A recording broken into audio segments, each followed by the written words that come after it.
Sebelumnya, Assalamualaikum warahmatullahi wabarakatuh. Kami di sini dari kelompok 8 ingin mempresentasikan tentang hasil kerja kelompok kami yang berjudul Pengembangan Pembelajaran Menulis. Nah, di sini di kelompok 8 ini ada dua anak, yaitu saya sendiri, Anandro Saputri, dan teman saya Rizky Fitrilia. Di sini saya akan menjelaskan yang pertama materi pembelajaran menulis di sekolah dasar. Menulis itu adalah komunikasi tidak langsung yang berupa pemindahan pikiran atau perasaan dengan memanfaatkan grafologi, struktur bahasa, dan kosakata dengan menggunakan simbol-simbol sehingga dapat dibaca seperti apa yang diwakili oleh simbol tersebut.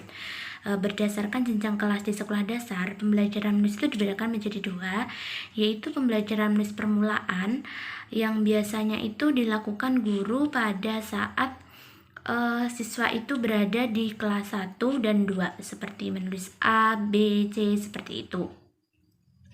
Yang selanjutnya, pembelajaran menulis lanjutan atau pemahaman.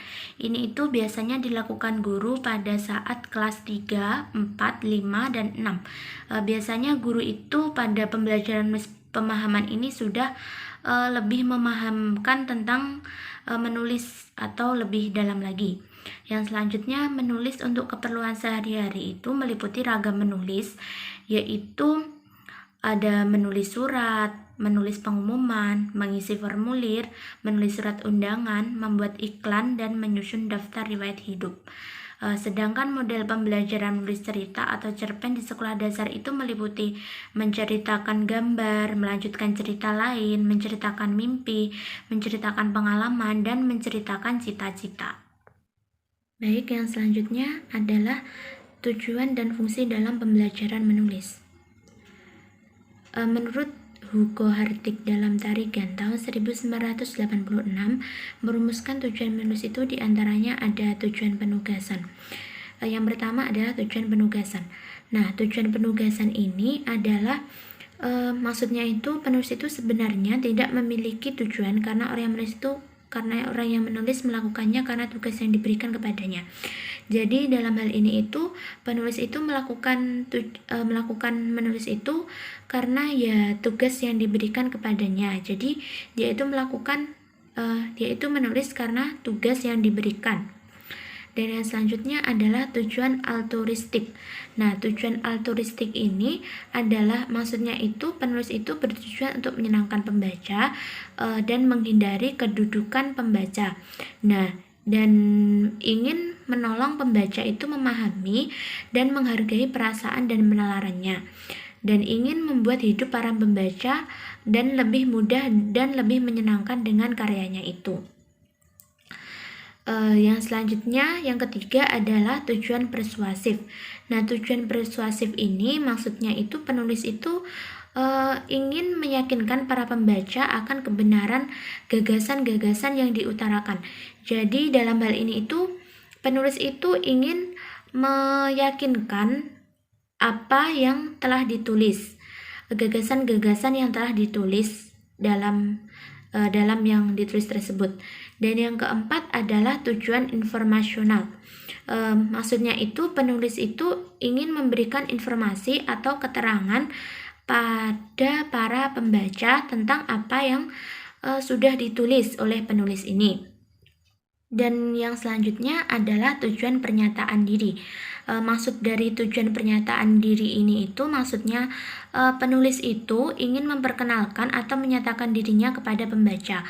Nah, biasanya itu penulis itu memperkenalkan dirinya seperti memperkenalkan nama atau nama lengkap atau siapa, seperti itu ya.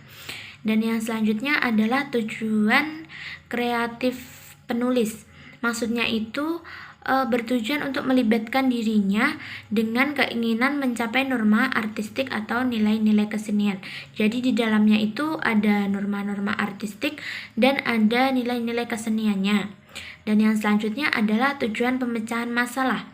Maksudnya itu penulis itu bertujuan untuk menuliskan sesuatu itu bertujuan untuk memecahkan masalahnya. Dan yang selanjutnya Sedangkan menurut Bernard Peirce, secara rinci, fungsi menulis itu adalah yang pertama, sarana untuk mengungkapkan diri. Jadi kegiatan menulis ini itu sebagai sarana mengungkapkan diri, apa yang dirasakan seperti itu bisa dilakukan dengan cara menulis. Dan yang selanjutnya, menulis sebagai sarana pemahaman. Maksudnya itu sebagai pemahaman diri. Jadi orang bisa memahaminya melewati tulisan seperti itu.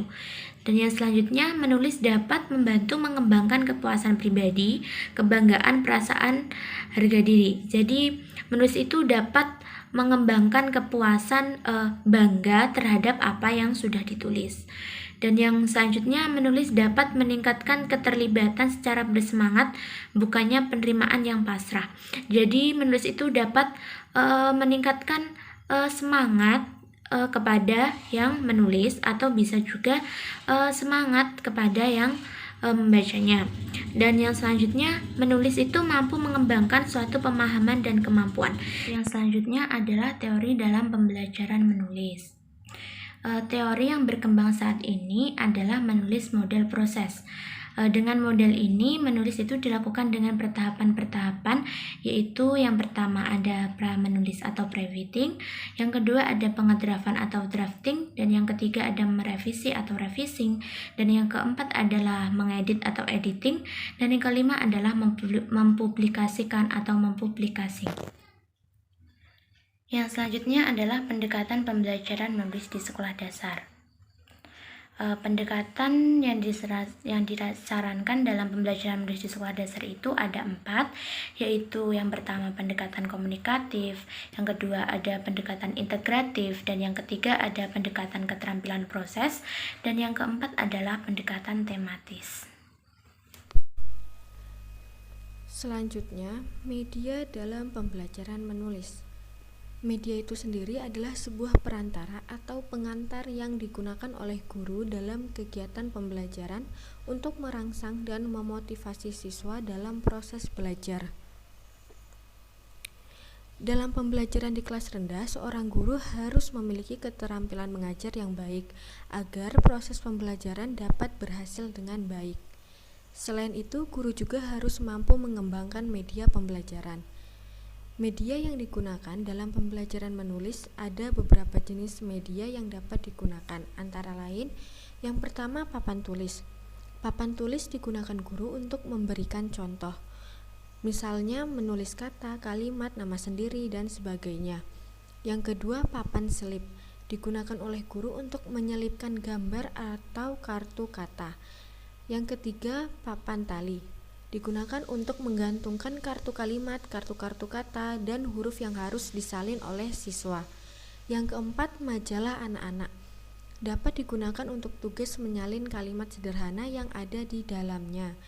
Yang kelima, papan nama, kartu nama, label. Dapat digunakan untuk tugas menyalin. Yang keenam, pengembangan menggunakan audio visual. Digunakan untuk pembelajaran menulis kreatif puisi. Selanjutnya, model dalam pembelajaran menulis. Yang pertama, ada model pembelajaran menulis dengan pendekatan proses. Model pembelajaran menulis dengan pendekatan proses meliputi 5 tahap, yakni pra-menulis, menulis draft, merevisi, menyunting, dan mempublikasi. Yang kedua, model pembelajaran menulis imajinatif. Dalam proses pembelajaran menulis imajinatif ini, siswa diajarkan menguasai kompetensi menulis atau mengarang secara bebas sesuai imajinasi siswa sendiri. Yang ketujuh, bahan ajar dalam pembelajaran menulis.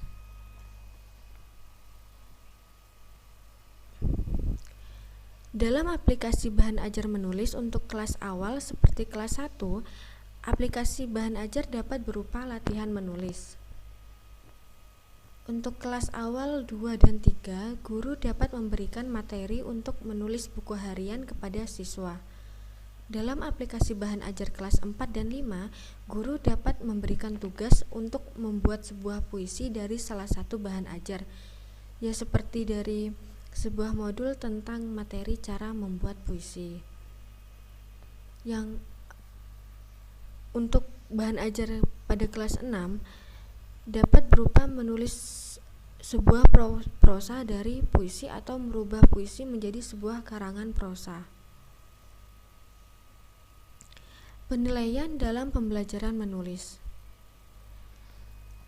Ada penilaian terhadap hasil latihan menulis. Yang pertama, latihan menyalin. Aspek yang dinilai meliputi kelengkapan, keterbacaan, serta kesesuaian bentuk dan ukuran tulisan. Yang kedua, dikte atau imla. Aspek yang dinilai meliputi ketepatan daya dengar, kebenaran, kejelasan, keraihan tulisan. Yang ketiga, melengkapi atau mencocokkan gambar dengan tulisan.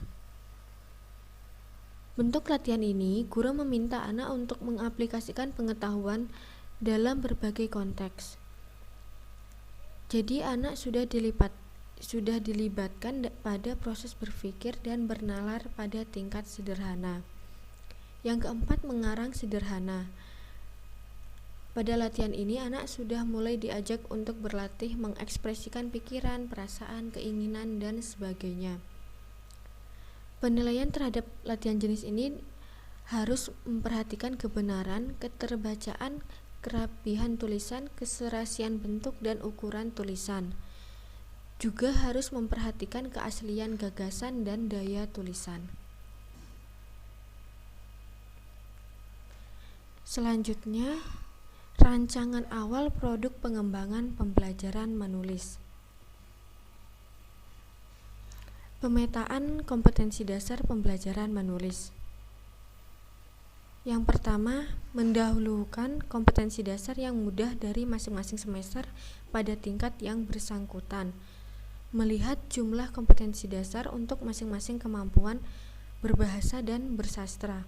Menghitung alokasi waktu untuk masing-masing kompetensi dasar berdasarkan perhitungan pesan efektif dalam tiap semester dan tingkat kesulitan masing-masing KD. Yang keempat, metakan KD menulis yang bisa diintegrasikan dengan KD aspek keterampilan berbahasa yang lain, seperti mendengarkan, berbicara, dan menulis.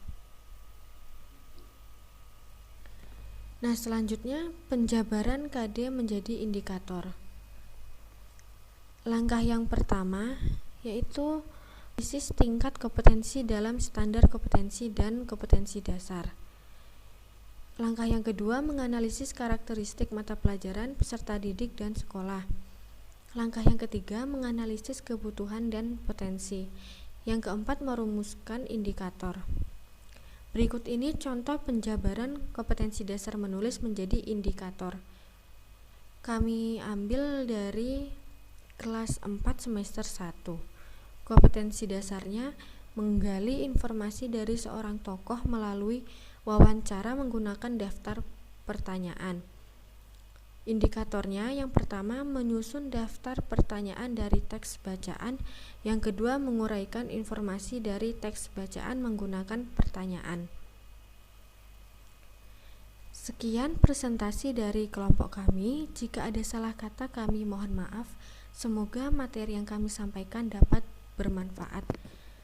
Wassalamualaikum warahmatullahi wabarakatuh.